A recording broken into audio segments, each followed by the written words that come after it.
Hello everyone, welcome back to our channel. कैसे हो मेरे प्यारे बच्चों? आई विश कि आप सभी खुश होंगे, मस्त होंगे, दिल से अपनी पढ़ाई कर रहे होंगे।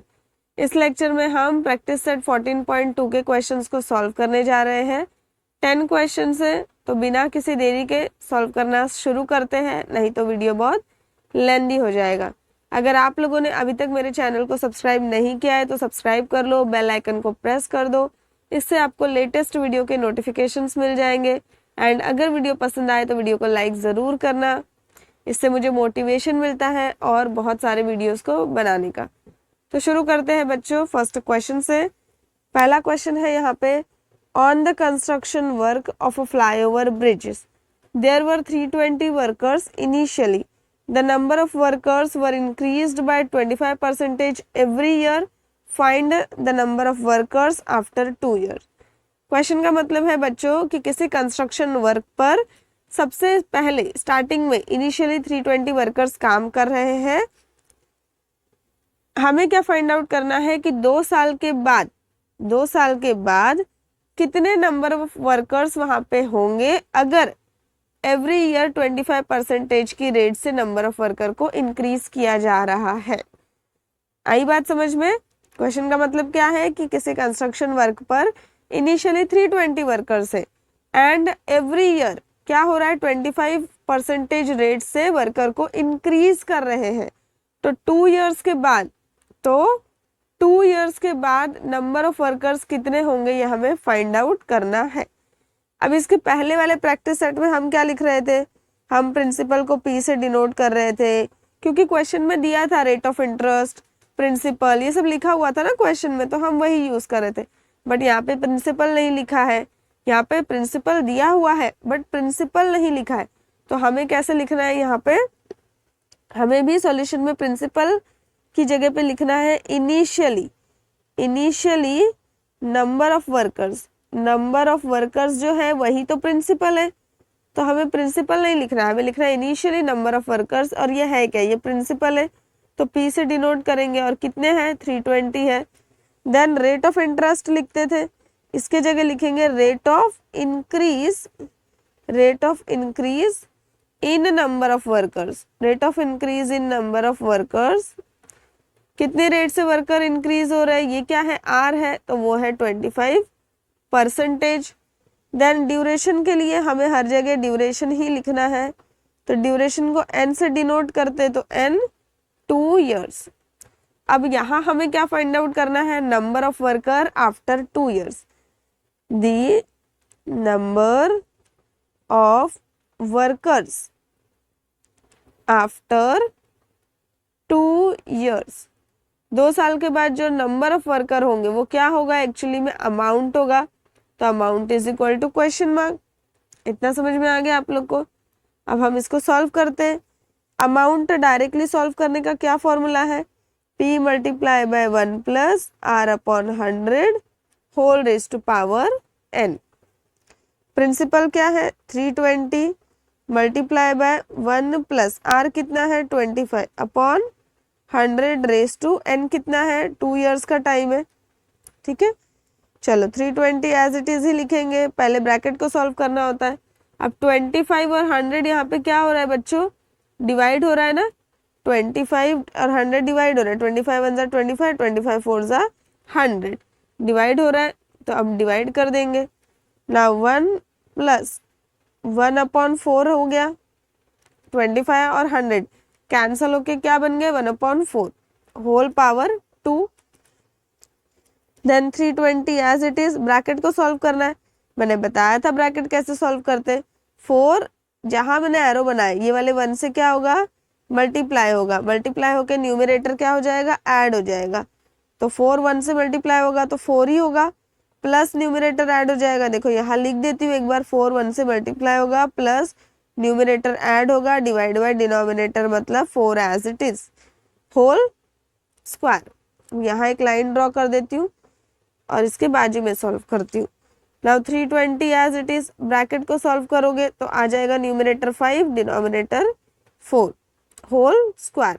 अब जो भी फ्रैक्शन लिखा है ब्रैकेट के अंदर उसका पावर कितना है, 2 है ना, तो हमें ब्रैकेट के नंबर्स को 2 बार लिखना पड़ेगा, 5/4 मल्टीप्लाई बाय 5/4। अब इसको कैंसिल करते, ठीक है, कैंसिल करते। देखो 4 1 जा 4, 4 8 जा 32, ये वाला 0 एज इट इज। अगेन 4 1 जा 4, 4 2 जा 8, ये वाला 0 एज इट इज। अब क्या बचा है न्यूमरेटर में? अब न्यूमरेटर में बचा है 20 मल्टीप्लाई बाय 5 मल्टीप्लाई बाय 5, और डिनोमिनेटर के सारे नंबर कैंसिल हो गए, वहां पे सिर्फ 1 है, तो हमें 1 नहीं लिखना। देखो 20 को 5 से मल्टीप्लाई करोगे तो आ जाएगा 100, मल्टीप्लाई बाय 100, 5 से मल्टीप्लाई होगा तो 500। मतलब कि यहाँ पे जो मैंने लिखा है the number of workers after 2 year कितने हैं? 500 है। तो हम फाइनल आंसर यहाँ लिखेंगे। दिख रहा होगा ना बच्चों, फाइनल आंसर मैंने यहाँ पे लिखा है। आपको आई होप कि बहुत अच्छे से समझ में आया। एक ही बार वीडियो देखने से आपको बहुत अच्छे से आपके दिमाग में बैठ जाए पूरा सॉल्यूशन, और इसी से रिलेटेड दूसरे क्वेश्चंस को भी आप इजीली टैकल कर ले। ऐसा मेरा होप रहेगा कि आप मेरे वीडियोस को देख करके बहुत अच्छे से समझ जाओ। तो चलो नेक्स्ट क्वेश्चन सॉल्व करते हैं। मुझे कमेंट करके बताना बच्चों कि आपको समझ में आया या नहीं आया, या मुझे कुछ चेंजेस करने चाहिए पढ़ाते टाइम, ठीक है। चलो okay, now see second question. A ship heard has 200 ships with him. Find the number of ships with him after 3 years if the increase in number of ships is 8% every year. Again बच्चों same as it is first वाले ही question की तरह है। पहले क्या था कि नंबर ऑफ वर्कर्स थे, अब क्या है नंबर ऑफ शिप्स है। तो इनिशियली शिप हर्ड के पास 200 शिप्स है। हमें 3 इयर्स के बाद, 3 साल के बाद नंबर ऑफ शिप्स कितने होंगे शिप हर्ड के पास, ये फाइंड आउट करना है at a rate of 8% per year. But इस क्वेश्चन को मैंने सॉल्व किया तब मुझे पता चला यहाँ पे कि ये जो हमें इंफॉर्मेशन दिया है 3 इयर्स एंड 8%, ये रॉन्ग है। इसके अकॉर्डिंग हमें परफेक्ट आंसर नहीं मिल रहा है। तो यहाँ पे आपको चेंजेस करना है। यहाँ प्रिंटिंग मिस्टेक है। जो न्यू टेक्स्ट बुक है अभी की, यहाँ पे उसमें क्या लिखा है 10%, 8% की जगह 10 आएगा, तो इसको कट कर दो। 3 इयर्स की जगह यहाँ पे 2 इयर्स आ जाएगा। तो ये करेक्शन आप करोगे तो आपको एकदम करेक्ट आंसर मिलेगा सॉल्व करने पर। अब यहाँ पे मैंने क्या लिखा है सॉल्यूशन में, initially the number of workers, sorry number of ships क्या है, प्रिंसिपल है जो 200 हमें दिए हैं क्वेश्चन में। Rate of increase in number of ships क्या है, आर है। क्या है आर, 10% है, 8 नहीं आएगा 10 आएगा यहाँ पर। देन ड्यूरेशन जो है एन से डिनोट करते हैं, 2 इयर्स आ जाएगा। The number of ships after 2 years क्या है, अमाउंट है जो हमें फाइंड आउट करना है, ठीक है। अमाउंट फाइंड आउट करने का फॉर्मूला आप लोगों को याद होगा। चलो सॉल्व करते हैं। a is equal to P multiply by 1 plus r upon 100 whole raise to power n। Principal है 200, 1 प्लस r कितना है 10 है, तो लिखो 10 upon 100 whole square. Then 200 as it is. Then 1 plus, अब ये एक 0 ये एक 0 कैंसिल हो गया, तो क्या बचा 1 upon 10 whole square. Then 200 as it is. 10 multiply होगा किससे, 1 से, प्लस न्यूमरेटर ऐड होगा, divide by denominator whole square. अब पहले ब्रैकेट को सॉल्व करेंगे तो 200 एज इट इज, ब्रैकेट को सॉल्व करोगे तो न्यूमरेटर में 11 आ जाएगा, डिनोमिनेटर में 10 whole square. Then 200 multiply by, bracket कितने बार लिखा है, ब्रैकेट का पावर है 2, मतलब हम फ्रैक्शन को 2 बार लिखेंगे यहाँ पे। नाउ ये एक 0 ये एक 0, ये 2 0 से कैंसिल हो गया, तो क्या बचा न्यूमरेटर में 2 मल्टीप्लाई बाय 11 इंटू 11, 11 11 सा होता है 121, एंड 2 मल्टीप्लाई बाय 121 बिकम 242। तो शिप हर्ड के पास 2 साल के बाद कितने शिप्स होंगे, 242 शिप्स होंगे। यहाँ पे बच्चों फाइनल आंसर मैंने लिखा है the number of ships after 2 years are 242। चलो थर्ड क्वेश्चन सॉल्व करते हैं, ठीक है। नाउ थर्ड क्वेश्चन है, in a forest there are 40,000 trees, find the expected number of trees after 3 years if the objective is to increase the number at a rate 5% every year. Again same question है कि initially forest में 40,000 trees है, rate of increase of tree क्या दिया है 5% every year. अगर जो trees है वो 5% की रेट से हर साल इंक्रीज हो रहे हैं तो 3 साल के बाद कितने नंबर ऑफ ट्रीज होंगे फॉरेस्ट में, ये हमें फाइंड आउट करना है। तो अगेन हम सॉल्यूशन में क्या लिखेंगे, इनिशियली नंबर ऑफ ट्रीज कितने हैं, सो इनिशियली क्या आ जाएगा नंबर ऑफ ट्रीज, और नंबर ऑफ ट्रीज ही क्या है यहाँ पे प्रिंसिपल है, तो P क्या हो गया 40,000। Then rate of increase of trees, rate of increase of number of trees, number of trees, ये रेट है तो रेट को R से डिनोट करते, कितना दिया रेट 5%। ड्यूरेशन का टाइम कितना है, ड्यूरेशन, ड्यूरेशन को N से डिनोट करते, कितने साल के बाद हमें चेक करना है 3 years के बाद। And the number of trees after 3 years क्या हो जाएगा, the expected number of trees after 3 years क्या हो जाएगा, ये अमाउंट हो जाएगा, तो amount is equal to question mark. Then again formula लिखेंगे, A is equal to P multiply by 1 plus R upon 100 whole raised to power N। Principal कितना है 40,000 मल्टीप्लाई बाय 1 प्लस R कितना है 5 अपॉन 100 होल क्यूब। अब इसको solve करेंगे, bracket को हम 40,000 एज इट इज, यहाँ पे तुम ध्यान दोगे तो 5 और 100 क्या होता है बच्चों, कैंसिल हो जाता है ना, 5 और 100 कैंसिल हो जाता है, सो 5 1 जा 5, 5 2 जा 10, 0 एज इट इज। तो अब ब्रैकेट के अंदर क्या बचा है, ब्रैकेट के अंदर है 1 plus 1 upon 20 whole cube, 40,000 as it is. Bracket solve करेंगे, 20 किससे मल्टीप्लाई होगा 1 से, प्लस न्यूमरेटर ऐड हो जाएगा, divide by denominator, it means 20 whole cube, 40,000 as it is. Bracket को सॉल्व करो, 20 मल्टीप्लाई बाय 1 20 प्लस 1 21, सो 21 अपॉन 20 होल क्यूब आ गया। अब यहाँ पर मैं सॉल्व करती हूँ, यहाँ now 40,000 as it is. Bracket के नंबर को हम कितनी बार लिखेंगे, 3 बार लिखेंगे, क्योंकि पावर क्या दिया है 3 दिया है। 21 अपॉन 20 मल्टीप्लाई बाय 21 अपॉन 20। अब ये 1 2 3 1 2 3 0 से कैंसिल हो गया। नाउ 2 1 जा 2, 2 20 जा 40, 2 1 जा 2, 2 10 जा 20, 2 1 जा 2, 2 5 जा 10। सो न्यूमरेटर में क्या बचा है 5, 21 21 इंटू 21, इन सबको मल्टीप्लाई करेंगे तो हमें आंसर मिल जाएगा। यहाँ पे देख सकते हो मैंने पूरा मल्टीप्लाई करके आपको शो किया है, सो दैट कि जब आप मल्टीप्लाई करोगे तो आपने करेक्ट किया या नहीं किया ये आप चेक कर सकते हो। तो यहाँ मल्टीप्लाई करने के बाद मुझे फाइनल आंसर मिला है 46,305। तो मतलब 3 साल के बाद जो 40,000 ट्रीज है वो किस में कन्वर्ट हो जाएंगे, 46,305 ट्रीज में। तो हम यहाँ फाइनल आंसर लिख देते हैं। देखो फाइनल आंसर आपको यहाँ पे मिलेगा। चलो नेक्स्ट क्वेश्चन है बच्चों यहाँ पर, the cost price of a machine is 2,50,000 if the rate of depreciation is 10% per year, find the depreciation in price of the machine after 2 year।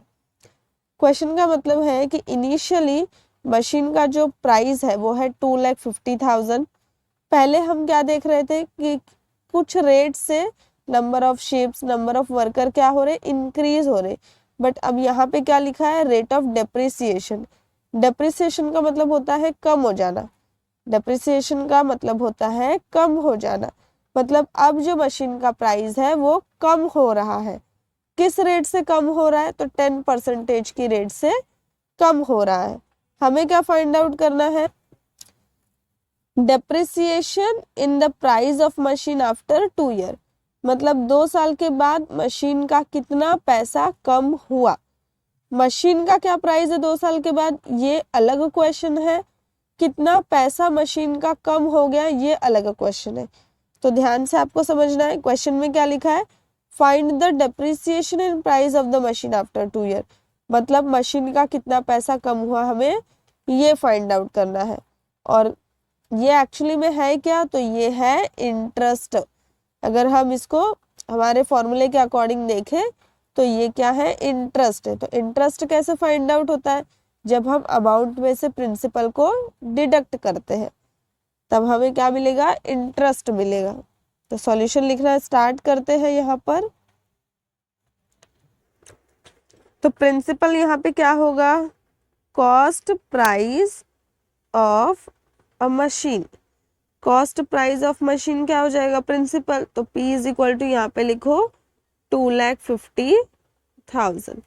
अब पहले हम क्या लिख रहे थे, rate of increase in number of workers, ऐसे लिख रहे थे ना। अब यहाँ पे क्या दिया है, रेट ऑफ डेप्रिसिएशन दिया है। तो रेट ऑफ डेप्रिसिएशन, डेप्रिसिएशन भी लिखो या depreciation in price of machine भी लिख सकते हो। Rate of depreciation in price of machine क्या हो जाएगा, ये है R। और यहाँ पे क्योंकि डेप्रिसिएशन है, डेप्रिसिएशन का मतलब होता है कम हो जाना, तो यहाँ पे जो रेट है वो 10% दिया है और इसको हम क्या करेंगे, माइनस में लिखेंगे। देन ड्यूरेशन, ड्यूरेशन यहाँ पे n कितना दिया है, ड्यूरेशन है 2 years। क्या फाइंड आउट करना है, depreciation in price of the machine after 2 year. यहाँ से देख के आपको पूरा पूरा लिखना है, ठीक है। क्वेश्चन में देखोगे ध्यान से और यहाँ से ये पूरा पूरा लिख दो। देखो एज इट इज मैंने लिख दिया है। एंड ये है क्या, एक्चुअली में ये है इंटरेस्ट। अब हम फॉर्मूला अप्लाई करते हैं, amount is equal to principal multiply by 1 plus R upon 100 whole raise to power n।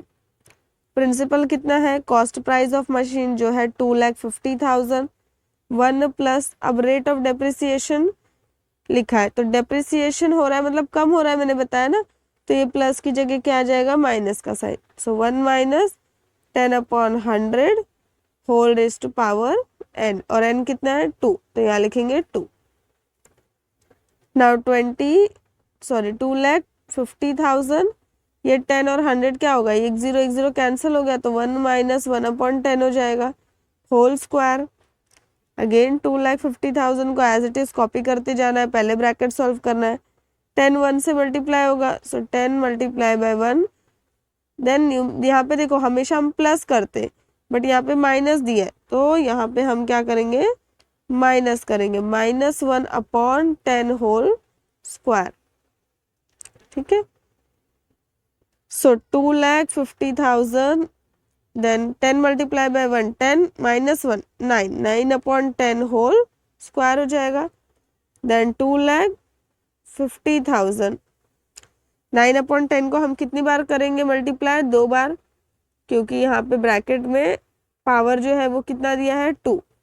Now ये 2 0 से कैंसिल हो गया, तो क्या बचा न्यूमरेटर में, 2,500 मल्टीप्लाई बाय 9 मल्टीप्लाई बाय 9। अब ये साइड में मैं मल्टीप्लाई करती हूँ, फिर आपको शो करूंगी। देखो यहाँ मैंने 9 को 9 से मल्टीप्लाई किया तो 81 आ गया। 81 को मैंने सिर्फ 25 से मल्टीप्लाई किया, क्योंकि मल्टीप्लाई करने के बाद 2 0 तो हम लगा सकते, तो 25 से मल्टीप्लाई किया तो आंसर मिला 2025। तो यहाँ 2025 लिखेंगे और ये 2 0 लगा देंगे, तो ये हो गया हमारा अमाउंट। मतलब जब 10% की रेट से प्राइस डिडक्ट हो रहा है, कम हो रहा है, तो 2 साल के बाद मशीन का प्राइस 2,50,000 से क्या बन जाएगा, 2,02,500 इतना हो जाएगा। तो अब हमें क्या फाइंड आउट करना है, ये तो हमारा अमाउंट है ना, बट एक्चुअली में क्वेश्चन में क्या बोला है कि कितना प्राइस कम होगा ये फाइंड आउट करना है। ये जो हमें मिला 2,02,500, ये तो मशीन का प्राइस है 2 साल के बाद, बट कितना प्राइस कम हुआ ये फाइंड आउट करना है। तो ये क्या है, इंटरेस्ट है। तो यहाँ पे सबसे पहले लिखेंगे depreciation in price of machine after 2 years। देखो यहाँ मैंने ये लिख दिया है। अब इंटरेस्ट फाइंड आउट करने का फॉर्मूला है क्या, अमाउंट माइनस प्रिंसिपल है ना। तो यहाँ पे लेकिन जो अमाउंट मिला है वो क्या है, वो स्मॉलर है।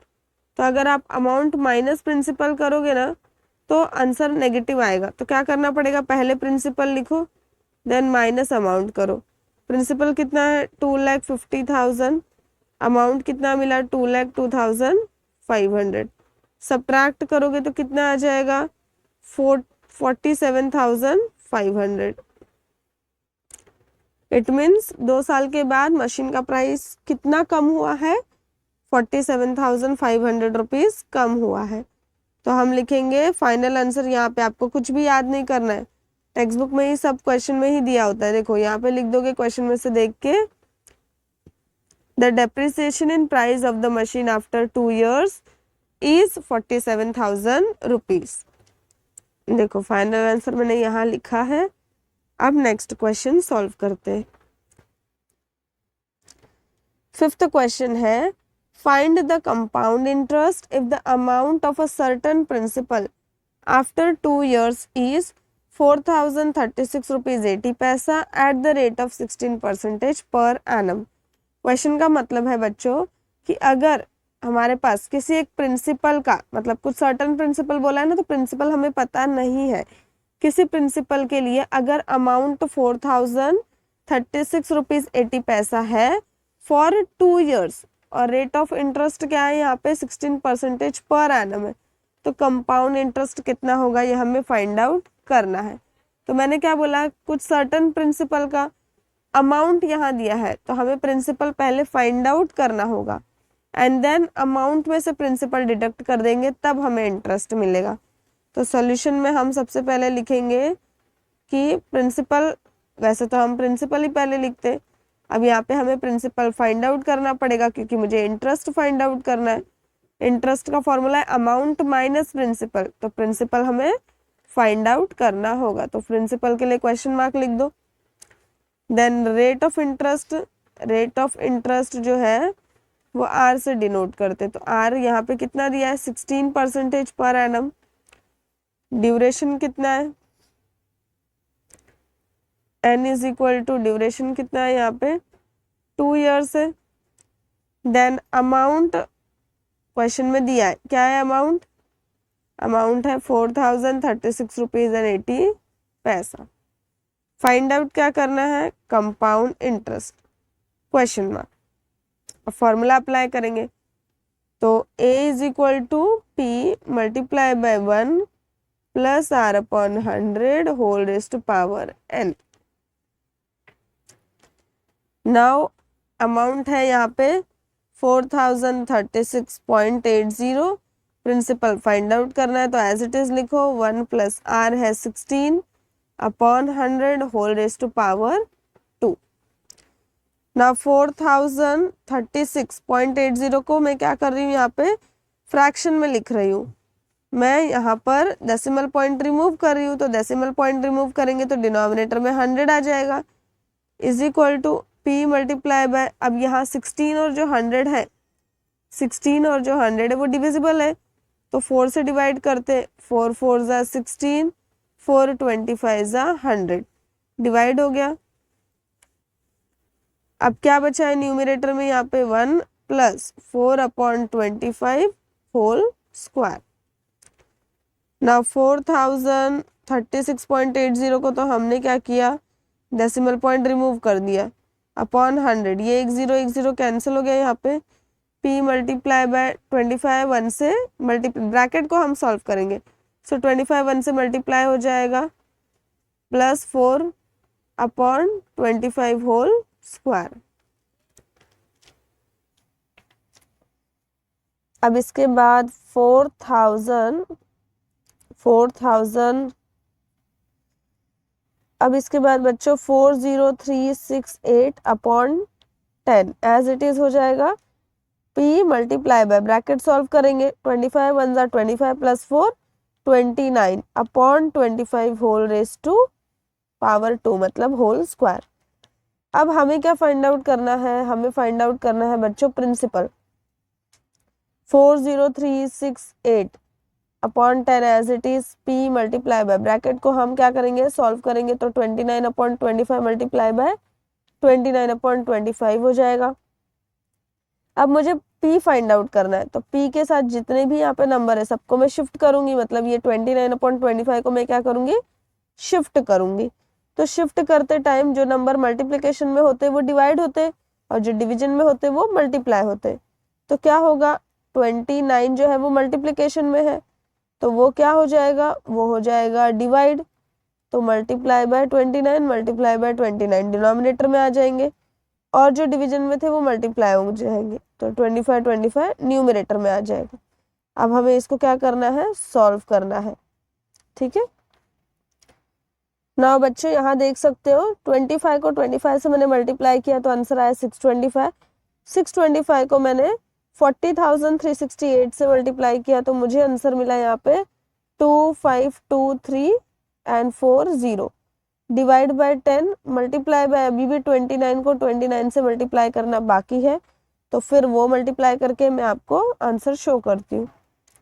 देखो 29 इंटू 29 को मल्टीप्लाई करेंगे तो आंसर आएगा 841। सो यहाँ पे 1 0 कैंसिल कर देती हूँ, 2523 और 30 अपॉन 841। अब 841 को 3 से मल्टीप्लाई करके देखो चेक करते, 3 1 जा 3, 4 3 जा 12, 1 कैरी, 8 3 जा 24 प्लस 1 25। सो 841 को 3 से मल्टीप्लाई करेंगे तो आंसर आएगा 2523। तो 841 जा 841, 841 3 जा क्या हो जाएगा 2523 और ये 30 एज इट इज। तो प्रिंसिपल कितना मिल गया हमें 3000 रुपीज मिल गया। और हमें फाइंड आउट क्या करना है, हमें फाइंड करना है कंपाउंड इंटरेस्ट। तो कंपाउंड इंटरेस्ट का फॉर्मूला होता है अमाउंट माइनस प्रिंसिपल। अमाउंट कितना है 4036.80 माइनस प्रिंसिपल कितना मिला 3000, सब्ट्रैक्ट करोगे तो आंसर आएगा 1036.8। ओके 1036.80। सो हम लिखेंगे फाइनल में the compound interest is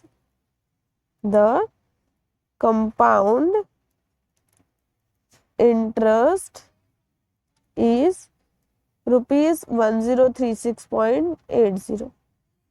so I wish कि आपको सब कुछ अच्छे से समझ में आया होगा। वीडियो पसंद आए तो वीडियो को लाइक करो, चैनल को सब्सक्राइब करो and thank you for watching this video.